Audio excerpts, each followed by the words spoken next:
اعوذ باللہ من الشیطان الرجیم بسم اللہ الرحمن الرحیم۔ عزیز طلباء طالبات، السلام علیکم۔ میں ذیشان کمال اردو کے لیکچر کے ساتھ آپ کی خدمت میں حاضر ہوں۔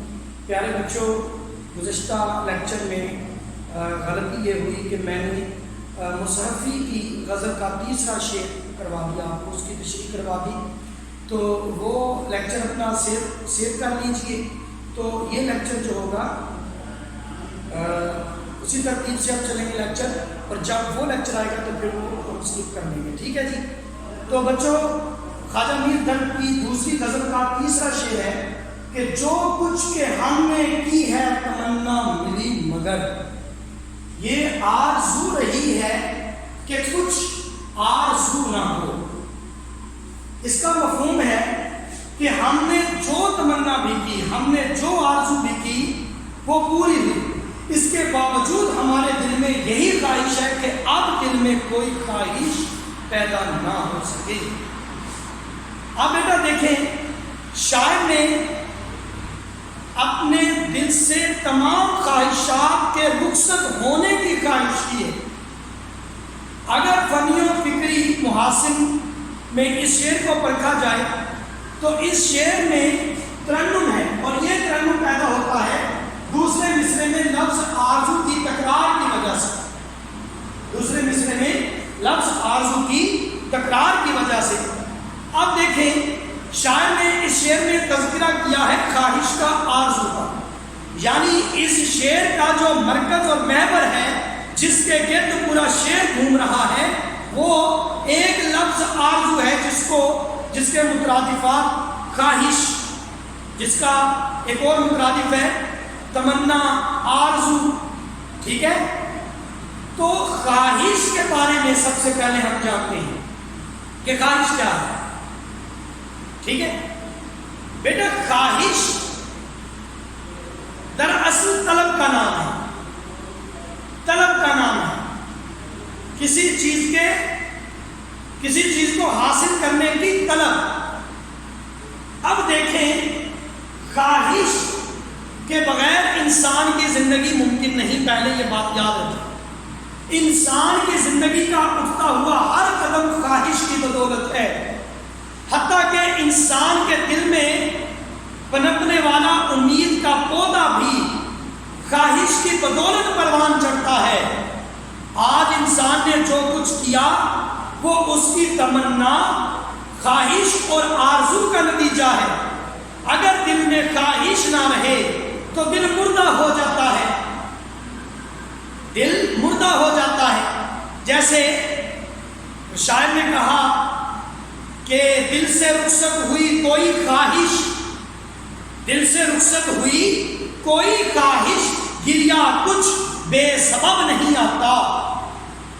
اس کے علاوہ ایک شاعر نے کہا کہ ڈرتا ہوں دیکھ کر دلے بے آرزو کو میں، سنسان گھر یہ کیوں نہ ہو مہمان تو گیا۔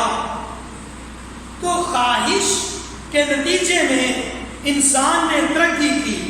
آج انسان خلاؤں میں سفر کر رہا ہے، آج انسان نے سورج کی کرنوں کو تسخیر کر لیا، آج انسان نے چاند پہ قدم رکھا، انسان نے ہواؤں میں اڑنا سیکھ لیا، انسان نے زمین کا سینہ چاک کر کے مخفی چیزوں کو تلاش کیا۔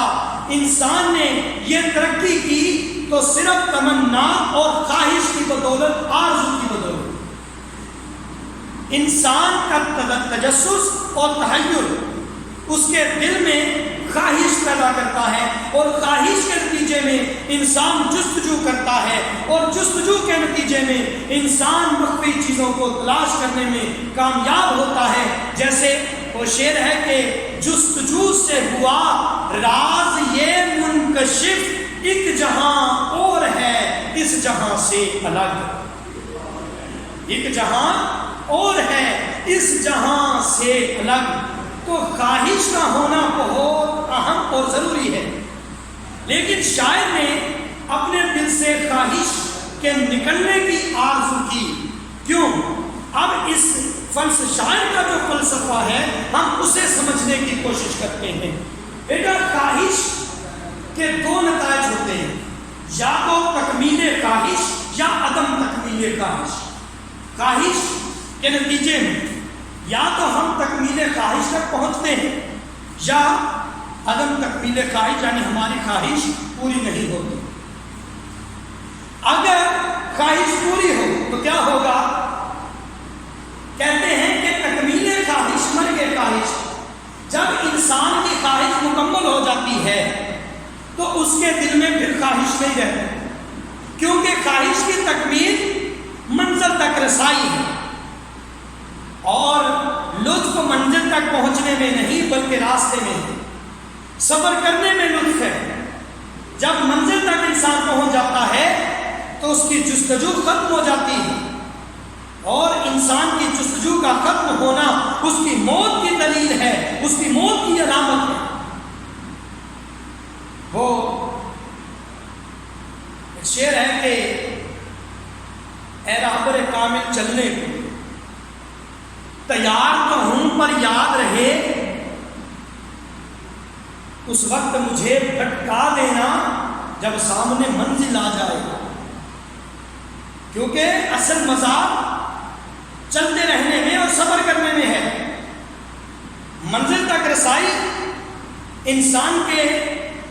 انسان کی جستجو، اس کی حیرت، اس کے تجسس کو ختم کر دیتی ہے، اور انسان بیکار اور اس کی زندگی بے معنی ہو جاتی ہے. اس لیے ہو سکتا ہے شاعر نے خواہش کی ہو کہ اگرچہ میری خواہشات پائے تکمیل کو پہنچی لیکن میرے دل میں کوئی خواہش نہ ہو. خواہش کا ایک اور نتیجہ بھی ہو سکتا ہے تکمیل خواہش کا. جب انسان کی خواہشات تکمیل کو پہنچتی رہتی ہیں، وہ جو خواہش کرتا ہے وہ پائے تکمیل کو پہنچتی ہے، تو انسان خود کو مطلب العنان اور خود سے سمجھنے لگتا ہے. وہ گمراہ ہو جاتا ہے، وہ مغرور ہو جاتا ہے، اس کے دل میں غرور پیدا ہو جاتا ہے، اور غرور انسان کو اللہ سے دور کر دیتا ہے. اس لیے ہو سکتا ہے شاعر نے اپنے دل میں خواہشات کے نکلنے کی آرزو کی ہو، کیونکہ وہ ڈرتے ہیں کہ کہیں بار بار تکمیل خواہش کے سبب وہ مغرور نہ ہو جائیں. کیونکہ انسان اپنے عزائم کو ٹوٹتے دیکھتا ہے تو اپنے خدا کو پہچانتا ہے. جب اس کا ارادہ ٹوٹتا ہے تو اپنے خدا کو پہچانتا ہے. تو بیٹا تکمیل خواہش کا ایک اور نتیجہ ہو سکتا ہے عدم تکمیل خواہش. جب کوشش اور محنت کے باوجود انسان کی خواہش پائے تکمیل کو نہیں پہنچ پاتی تو وہ مایوس ہو جاتا ہے. پہلے تو اس کی خواہش شدت اختیار کرتی ہے، لیکن بار بار عدم تکمیل خواہش کے نتیجے میں وہ مایوس ہو جاتا ہے، اور مایوس ہو کر وہ کوشش، محنت، مشقت، ریاضت اور جستجو ترک کر دیتا ہے، اور یہ مایوسی اس کو کفر تک لے جاتی ہے، اور یوں بھی مایوسی کفر کے مترادف ہے. تو خواہش کے اس نتیجے کا انجام بھی کیا ہوتا ہے؟ کفر ہوتا ہے. اس لیے خواہش کے، چونکہ خواہش کے دونوں نتائج خطرناک ہیں، اس لیے شاعر نے خواہش کی ہے، آرزو کی ہے کہ اب اس کے دل میں کوئی آرزو نہ رہے، کوئی حسرت نہ رہے، کوئی تمنا نہ رہے، کہ نہ دل میں تمنا ہو، نہ دل میں تمنا ہوگی، نہ عدم تکمیل خواہش اور تکمیل خواہش کا جھگڑا ہوگا. کہتے ہیں نا نہ رہے گا باس، نہ بجے گی بانسری، وہ والا حساب ہے. تو شاعر نے اس لیے اپنے دل سے آرزوؤں اور خواہشوں کے نکلنے کی، آرزوؤں اور حسرتوں کے نکلنے کی خواہش کی ہے.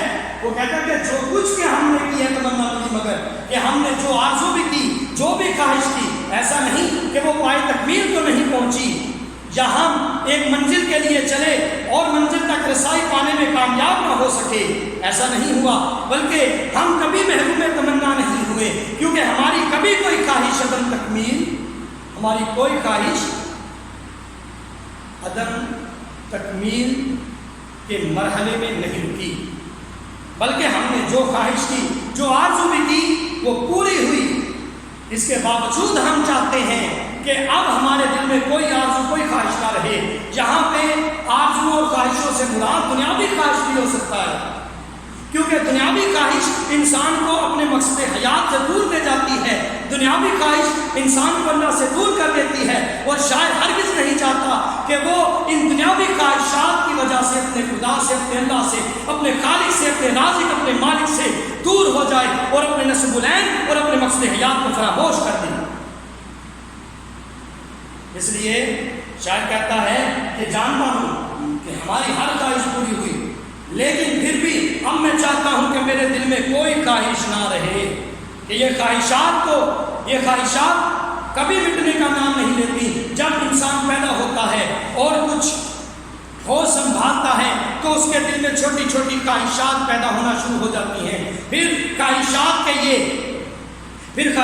کا یہ سلسلہ، یہ لامتناہی سلسلہ شروع ہو جاتا ہے۔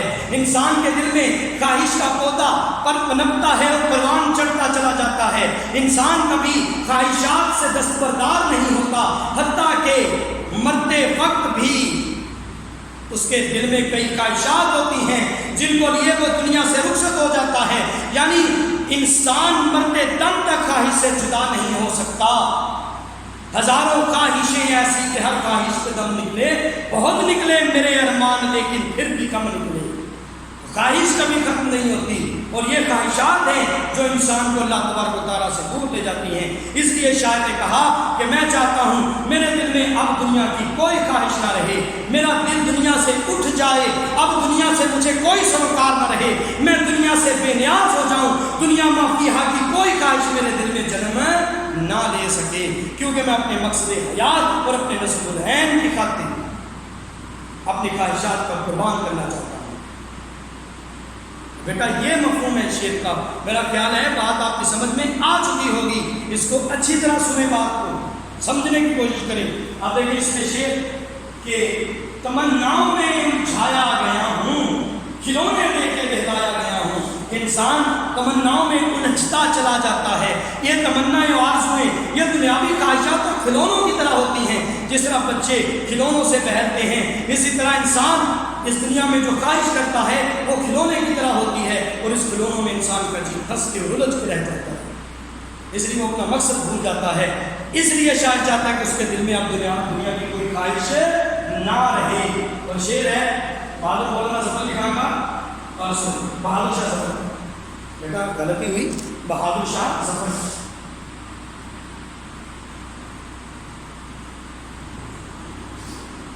شعر بن حسن کو سے کہہ دو کہیں اور جا بسیں، اتنی جگہ کہاں ہے میرے داغدار میں۔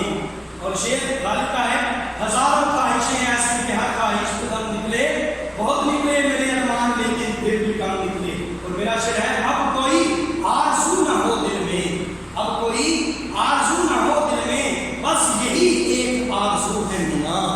تو بیٹا جو میں نے اشعار ویسے بولے ہیں یہاں لکھے نہیں، وہ بھی نوٹ کریں، اور یہ جو اشعار ہے یہ بھی نوٹ کریں۔ اور یہ شعر آپ کو شروع میں یہاں لکھا ملے گا، مولانا ظفر علی خان کو غلطی سے لکھا گیا، بہادر شاہ ظفر کا شعر ہے، یہ نوٹ کر دیجئے اور اس شعر کو اچھی طرح سمجھیے۔ ہم پہلے 3 اشعار کو ہم اس غزل کے، تو انشاءاللہ اگلے شعر کے ساتھ حاضر ہوں گا، جب تک یہ اجازت چاہتا ہوں، اللہ امین سے خدا۔